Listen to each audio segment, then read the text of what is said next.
अकोले पंचायत समितीच्या सभापतीपदाची निवडणूक प्रक्रिया संपन्न झाली। यामध्ये समशेरपूर गणाचे रंजना मेंगाळ हे सभापतीपदाच्या मानकरी ठरल्या, तर उपसभापतीपदी धामणगाव आवारी गणामधील मारुती मेंगाळ यांची वर्णी लागली। ही बातमी बघून तुम्हालाही असं वाटेल की सभापतीपद हे सर्वसाधारण जागेसाठी होतं आणि अचानक यात बदल कसा झाला आणि बरोबर असलेले भाजपा कुठे गेली। काल सकाळपासून सेनेमध्ये पंचायत समितीच्या कारभारी पदासाठी सेनेत 2 गट पडल्याचं चित्र स्पष्ट झालं। सेनेच्या धुमाळ गटाकडून सर्वसाधारण जागेसाठी नामदेव आंबरे यांचे नाव आघाडीवर होते, मात्र बाजीराव दराडे यांनी आंबरेंना डावलून मेंगाळ यांचं नाव आघाडीवर आणल्यामुळे सेनेत अचानक 2 गट पडले आणि त्यामुळे पंचायत समितीच्या आवारात दराडे गट वर्चस्व धुमाळ गट यांच्यात शाब्दिक चकमक झाली। याचं रूपांतर हाणामारीत झालं। अकोले पोलिसांनी प्रसंगावधान राखून या दोन्ही गटावर सौम्य लाठीमार करत दोन्ही गटांना बाजूला केलं आणि त्यानंतर निवडणूक प्रक्रिया पार पडली। सेनेच्या बाजीराव गटाने राष्ट्रवादीची मदत घेत बिनशर्त पाठिंबा घेतल्यामुळे पंचायत समितीवर बाजीराव दराडे किंग मेकर ठरले आणि या निवडणुकीत भाजपाला कोणताही पर्याय शिल्लक राहिला नसल्यामुळे यापुढे सेना भाजपात तू मैमय होण्याची शक्यता वर्तवली जात आहे। यामुळे धुमाळ गटाचे सभापती पदाचे उमेदवार नामदेव आंबरे यांनी आपली प्रतिक्रिया व्यक्त केली। जर ती आरक्षित जागा जर असेल तर आम्ही तिथं आक्रमण केलं नसतं, पण त्यांनी जे माझ्या जागा आक्रमण केली म्हणजे मला ठेवून फार मोठा अन्याय झालेला। त्यामुळे आज मराठी समाजात एकाला उत्सुक नाही।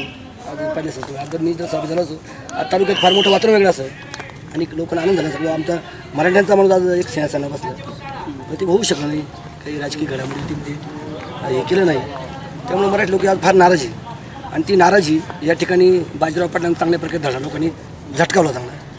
जर सामिरेला आपल्या देवरामला याला बी झटकवलं, कारण आज चालत नाही, एकत्र बसलं पाहिजे, एकत्र निवड झाली पाहिजे।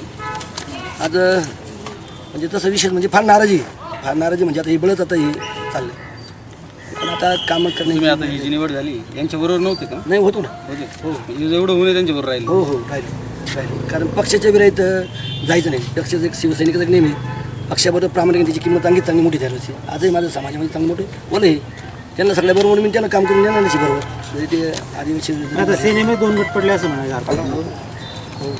हो एक आदिवासी आणि एक ओपन हो आदिवासी आणि ओपन आणि हा पुढं फार मोठा झटका विधानसभेला पडणार आहे। जिने कोणी याला पाठीमागे घातला असेल ना त्याला निश्चित लोक जागा दाखवतील, ज्याला भावी आमदार व्हायचं ना त्याला निश्चित लोक जागा दाखवतील। ही मराठीनं फार मोठा अन्याय केला। प्रत्येक माणसाचा स्वाभिमान आज म्हणजे कालपासून अपेक्षा होती की लोकांचं आपला मराठ्यांचं शपथ होणार आहे आणि ती नाराजी आदिवासी लोकांनी ती विरवली। त्यांच्यावर आम्ही त्यांची जर जागा असेल तर आम्ही विरवली नसती आणि मोठ्या मनाने त्यांना केलं असतं। कमी वयात पंचायत समितीचे उपसभापती झालेले मारुती मेंगाळ यांनी एसनांशी बोलताना अधिक माहिती दिली।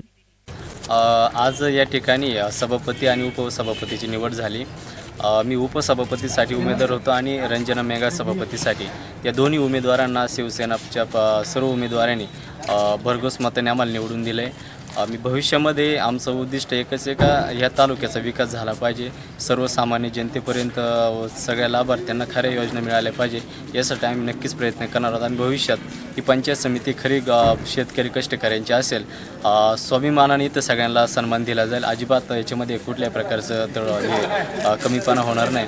आणि म्हणून या तालुक्यातल्या सर्व मतदारांचं, सर्व राजकीय पक्षांचं, सर्व कार्यकर्त्यांचं मी यांचं सगळ्यांचा आभार मानतो। निवडणूक प्रक्रिया संपल्यानंतर सभापती, उपसभापती, मेंगाळ आणि इतर सर्व सदस्यांना पोलीस व्हॅनमध्ये घेऊन संगमनेरच्या दिशेने रवाना करण्यात आलं।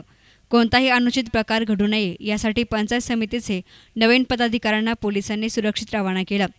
याप्रसंगी DYSP अजय देवरे, तहसीलदार मनोज देशमुख, गटविकास अधिकारी, पोलीस निरीक्षक नंदकुमार शेळके, PSI आहिरे, बर्डे बेंद्रे आणि प्रत्येक पक्षाचे कार्यकर्ते, नेते मंडळी मोठ्या संख्येनं उपस्थित होते। न्यूज रिपोर्टर गणेश आभारी, S9 मीडिया, अकोले।